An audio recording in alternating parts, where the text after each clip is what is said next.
All right, hello. My name is Tony Pickford, and I would like to thank you all for coming today. If you've been following our Denver school board race, you should be shocked and very concerned with how campaigns are being financed. I've worked as a student voice and leadership coordinator in Denver Public Schools and also as a dean of students at a Denver Public Schools middle school. In the classroom, we teach our students that we live in a democracy and that our elections are fair, equitable, and that everyone's voice matters. When we have election cycle after election cycle after election cycle, where we allow special interests and high net worth individuals to literally buy seats on our school boards, we are nothing more than hypocrites. And we are modeling the exact opposite of what we teach our students in the classroom. With virtually no restrictions and limits on campaign contributions in Denver school board races, we are creating an environment that breeds a consolidation of power and one that eliminates the ability for everyday grassroots candidates that aren't wealthy and aren't beholden to special interests from having any shot at representing our students and families. This undermines our democracy, and enough is enough. We are calling on our state lawmakers to step up and help us work towards achieving true democracy. And we're here to support Dr. Radhika Nath for District 1 School Board because she will represent all students and families in Denver Public Schools, and she is not bought or bossed by special interests. Dr. Nath believes the future is bright for all students, not just the wealthy, and that we must walk the talk. And as adults, it's our responsibility to model what striving for democracy looks like to our Denver Public Schools students and families. The type of leader you will see once she is elected is the type of leader you see here today. Someone that will fight for real equity, someone that will fight for true fairness, and someone that will fight for a healthy democracy so that all of our children, no matter their socioeconomic background, can create a life of their choosing.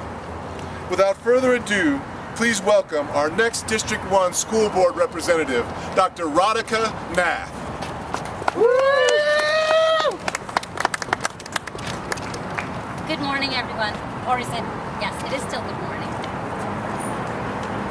My name is Radhika Nath, and I am running for school board because we're at a crossroads here in DPS. Too many of our children are underserved. Too many of our teachers are overworked and underpaid. Too many of our tax dollars are not making it into the classroom. We see what the effect of so much money in our school board races has done. We have a pro-business board, and what we really need is a pro-children leadership. When candidates who are funded by corporate interest or self-interest run, then they serve either the corporate interest or their own self-interest. What we need this race to be about is the interest of our children.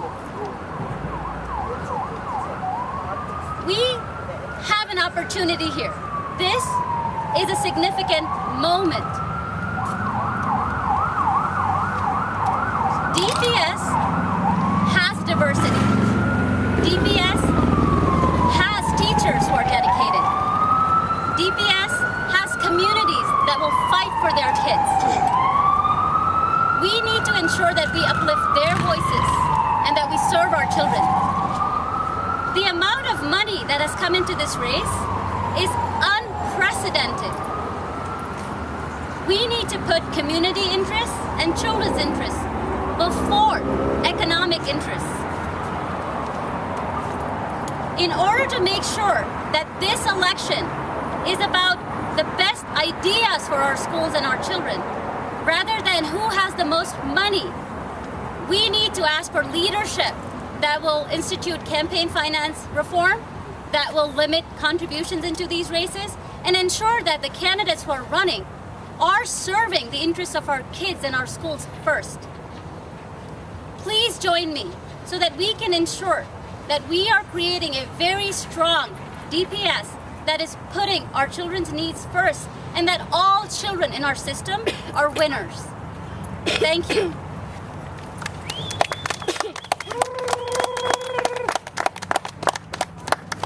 Hi, I'm Owen Perkins. I'm with CleanSlateNow Action, which is a Denver-based and nationally working nonprofit that is advocating to get the corrupting influence of big money out of our elections and out of politics. We led the fight last year to pass the Democracy for the People Act in Denver.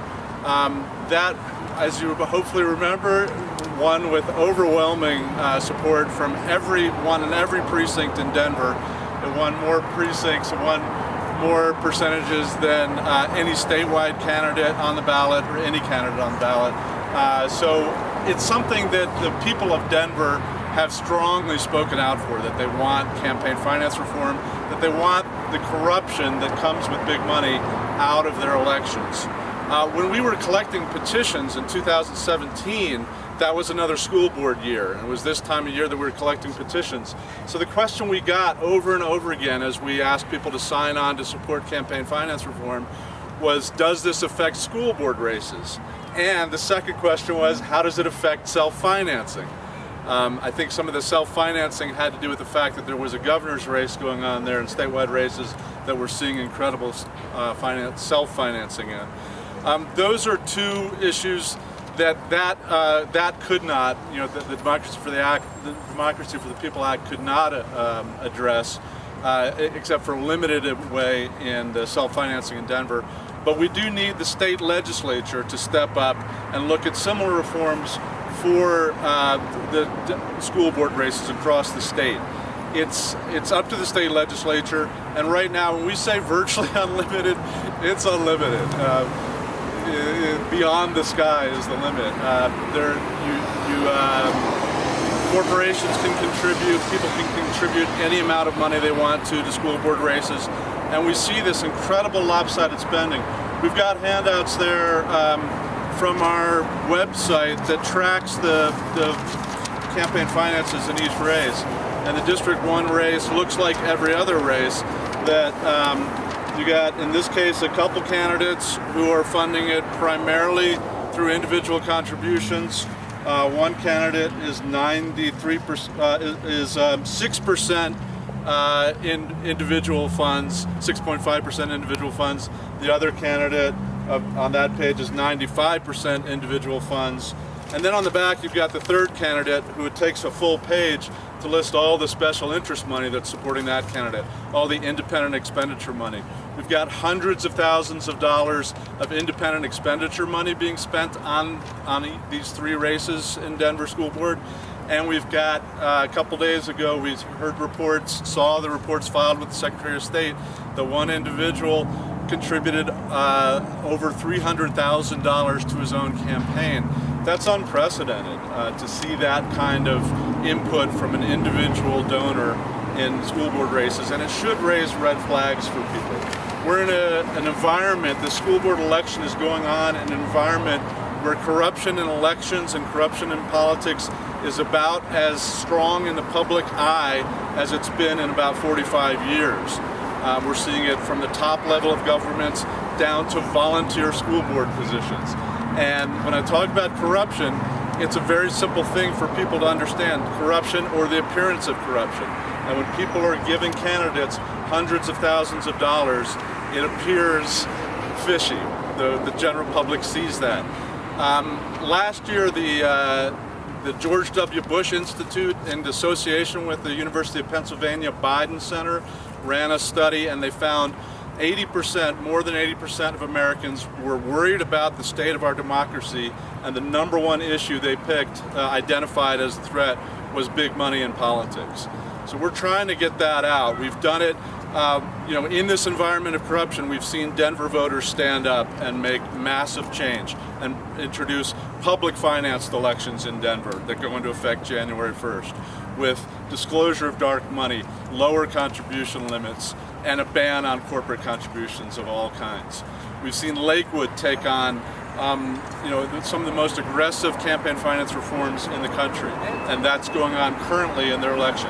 Aurora, as we speak, is beginning work to bring campaign finance reform to their elections. We're actually having a planning session, a public session forum tonight at 6:30 at the Aurora Municipal Center to open up this conversation on campaign finance reform in Aurora, which is similar to school board races in terms of having virtually no limits on campaign contributions. Aurora school board races in Colorado, that's the wild west of campaign finance reform, where anything goes and nothing is restricted. We need to bring in some kind of guardrails, bring in something that gives us the chance to expect candidates who represent the people's interests, not just the special interests. We need to see, diverse people running for office, diverse candidates running for office, women running for office, young people running for office, people of color running for office, and winning those offices. Right now, when you look at where the special interest money goes in race after race, we've got a 6 out of 7 majority. I'm not concerned about the politics in this conversation, about where people lie in their philosophy on school board races, but when you see that a majority of school board that has been backed, of candidates who've been backed by all that hundreds of thousands of dollars cycle after cycle of special interest money, it becomes clear that we're not holding an election, we're holding an auction, and we're putting up these seats for the highest bidder. We've got to stop that. We're doing it all around us, and the communities around us. The legislature needs to wake up. We need some bold people to take steps and introduce legislation that brings something to school board races in Colorado. Thank you. So Owen, when you talk about campaign finance reform, are you talking about self-funded races or dark money or both? I think we try to do everything. There's limits, with Denver, we can't halt self-financing in races, but we can set up attractive incentives that make it possible you may not want to go the self-financing route. What Denver did was one of the most aggressive public funding models in the country, and a model for other cities going through this. They said if you opt out from taking special interest money and you only take money from individuals, you can get a 9-to-1 match from public funding on contributions up to $50 from residents of Denver. So for example, in a city council race where the limits used to be $1,000, we lowered them to $400. Of course, there's no limits on school board races, but lowered them to $400 to be in keeping with the state levels. And then if you opt in, you take your level down to $200, and to get wonky in an education meeting here today about math, that $200 contribution, even just a $50 contribution, would turn into $500 for a candidate, whereas another candidate, the most they could take is $400. So their $400 contribution turns into $400, a $50 contribution turns into $500. We think in January 1st, when this goes into effect, most candidates running for city council positions are going to want to take the public funding option, are going to want to take the option that focuses on small donors, are going to want to take the option that puts them in direct contact with their constituents, with the residents, with the people they serve, and gets them interacting and fully representing the public interest as opposed to the special interest. What are the numbers that you're talking about as it relates to this DPS race, and is that in line with what's happening throughout the state and throughout the country? And then why, if those numbers are exceedingly high, why is Denver at the forefront of those numbers? Well, I think why Denver is at the forefront of those numbers, there's a lot of questions in there. I don't know if I'll remember them all. But, the rules apply across the state in Colorado for school board races, but Denver being one of the biggest school board, the biggest school system in Colorado, attracts that attention. Students for Education Reform, to give them a plug, they're one of the independent expending committees spending hundreds of thousands of dollars. Their money all is coming to them from New York, and it's being dispersed to one candidate in each of these 3 races in hopes of maintaining an interest of the majority board. I don't want to personally get into the politics of the school board and where people, I'm just concerned about the sources of the money and the corruption that goes along with allowing that kind of money in. What were some of your other questions? It was just kind of like, what are those numbers that you're talking about, and how do they relate across the state? Some of us have the numbers. Yeah, and there is over $500,000 being spent in this race, and I think it's much more. That's without looking at all the most up-to-date in spending money. But here is Val Flores, the Denver representative, District 1 representative on the state school board, who's got some numbers. Yeah, I woke up this morning, and the first article I read was a Chalkbeat article that I was just astounded to read the amount of monies that people from New York, the Bloombergs, the Walmarts, you know, and Wall Street bankers, which give to CFER and DFER. The numbers are $275,265. That's $250,000 or more.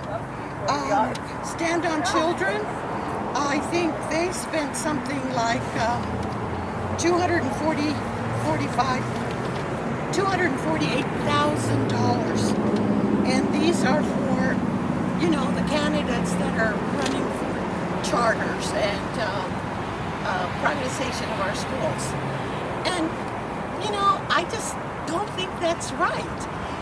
I'm not here to stand up for and say this is the best candidate or that's the best candidate, but it's just this, you know, heresy here that about the large amounts of monies that outside people are spending on education. And thank you, Chalkbeat, for, you know, providing us with this, with these numbers. And I really think, do you really think that these kids, that they're for kids? I'm wondering if they're for kids, or if they know that these Wall Street bankers that are, and others who have interests, vested interest in education, think that, you know, this is the last, education is the last frontier to make money. And so they're going at it, you know, to make the most of it and to support people that support them. And that's why I'm here. I mean, I'm going to run in 2020. I don't think there's a question about that. But I mean, when we are limited, when I supposed to represent 750,000, which a congressional district is supposed to serve, but seriously, I probably am representing more than 1 million people right now. And when my limit is $450 per person, that doesn't seem right. You know, when I represent all these people, and then the limitations on what I can collect from individuals is just that. And people cannot give me cannot give me $10,000 as Bloomberg and Schutz and such are giving to these candidates. So I'm really concerned that it isn't fair. It is just not fair, and that people who have a lot of money and can self-fund their campaigns can do so. I mean, that's only for the rich. I'm a teacher, professor, policy person, and I just have not accumulated that amount of money, and I can't do it. The people have to do it, and the people have to do it for children. All children matter, and every child has to succeed, and that's what I'm for. Thank you. This time we'd like to open it up for questions for Dr. Nath. Oh, I'm sorry. Donna, My name is Donna Morganstern, and I also am going to be running in 2020. So for full disclosure, I'm going to be running for State Board of Education for Congressional District 1. But that having been said, my experience is I've worked in a district and I've worked for the state. And I'm very well aware of what Colorado's pride in having local controls over school districts. It's local control, we're a local control state. And it's kind of ironic that we're a local control state. The state cannot tell the districts what to do. We have all these outside sources coming in and telling the districts what to do in a local controlled state. I believe that if you look at it, it's interesting to see what's going on now and compare it to the civics courses that the kids are getting in school, that the school board, the state board insisted be in the curriculum. We have a situation where by law, it should be that the parents and the community are deciding. They're funding the schools, and they should be deciding who's leading the schools and what's going on in the schools. As parents, because their kids are going to school, and the community, because they're funding it. They are taking care of those students. Those are the ones that they're working in the businesses that they're patronizing, and the colleges that they're supporting after they graduate. And it seems to me that to be in the spirit of these elections, the voting should be done and the money should come from the people who are.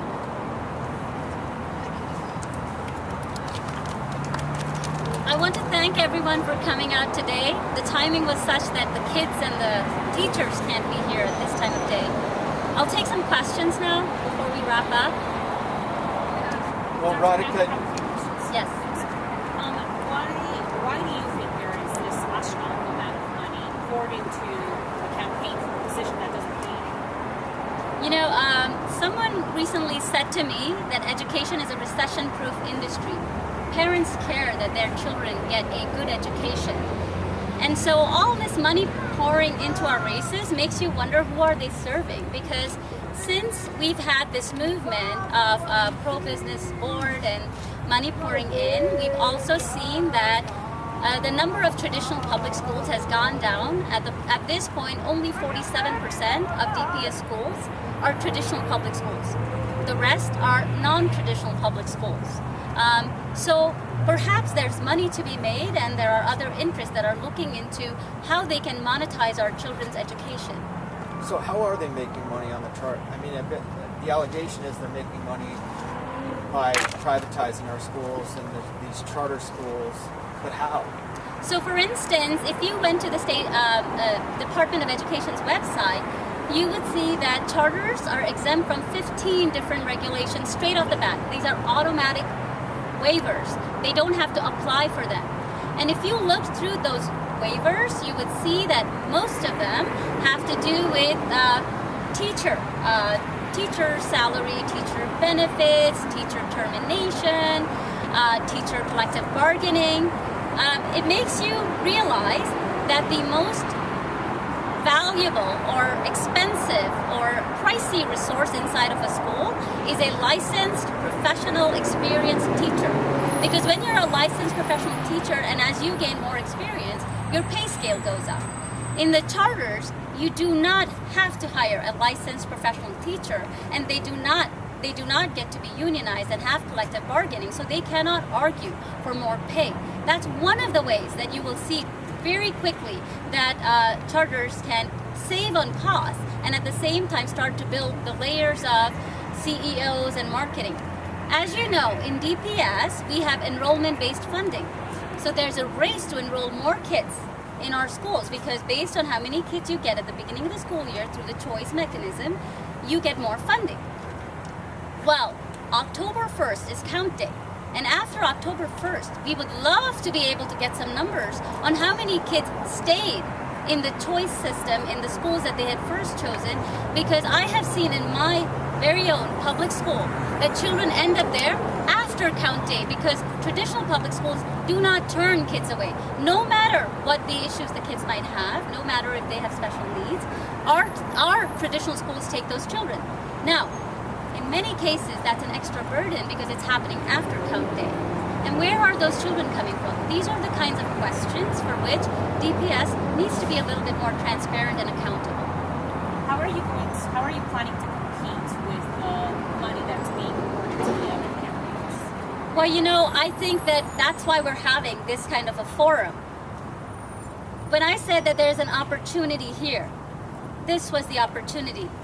That the influx of money in the race is going to show us who the champions for our children are. If you're pouring this kind of money into the race that you're getting from corporate interest or your own funding, who are you serving?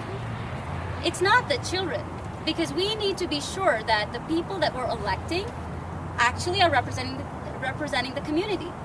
As a grassroots campaign, we have as many contributions as both of the opponents combined in the District 1 race. That means I am accountable to all those people in the grassroots that gave their hard-earned money to this campaign and that have a feeling about how our schools should be. The other candidates don't have such a compulsion. They're getting money from outside sources, or they're throwing their own money into it. So how are they accountable to our community and to the grassroots? Some of these candidates who are getting this outside money from IECs have said publicly that they don't know anything about it because it would be illegal for them to know anything about it. Yet you see the flyers going out all over the city, the mailers. They have not denounced this, contribution that's sort of uncoordinated. Would you denounce it? Absolutely. This is the kind of dark money that we're fighting against. This is the kind of thing that corrupts and makes opaque our system. What you just mentioned is the opaqueness.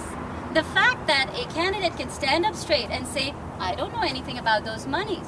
There's no coordination. It's coming from somebody who probably just woke up in the morning and decided to give some money to me. That's disingenuous. Our democracy is for sale, and what's more, our children and their education is up for sale to the highest bidder. It's not okay. You're talking about finance, and there was a time where this country rested on separate but equal, and that was dismantled. And of course, that was connected to resource distribution in classrooms and communities.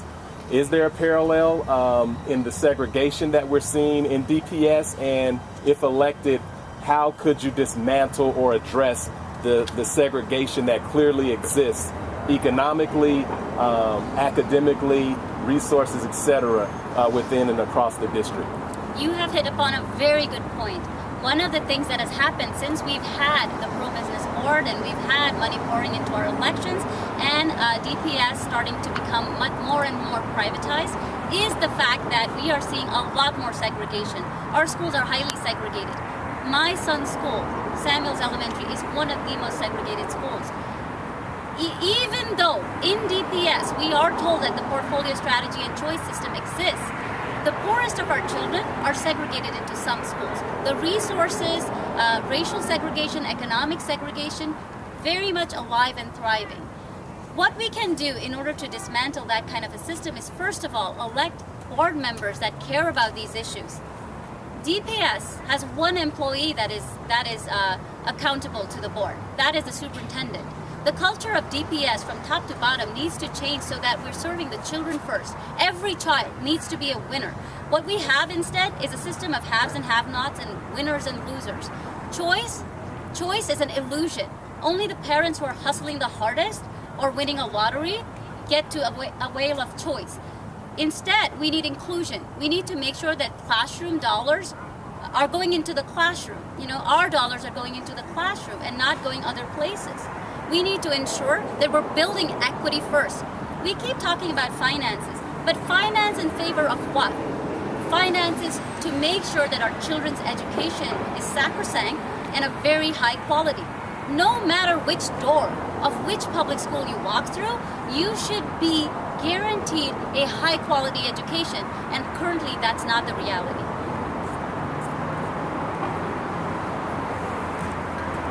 Thank you. Thank you. Thank you so much.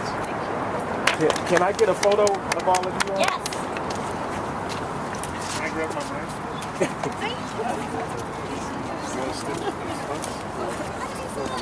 Thank you.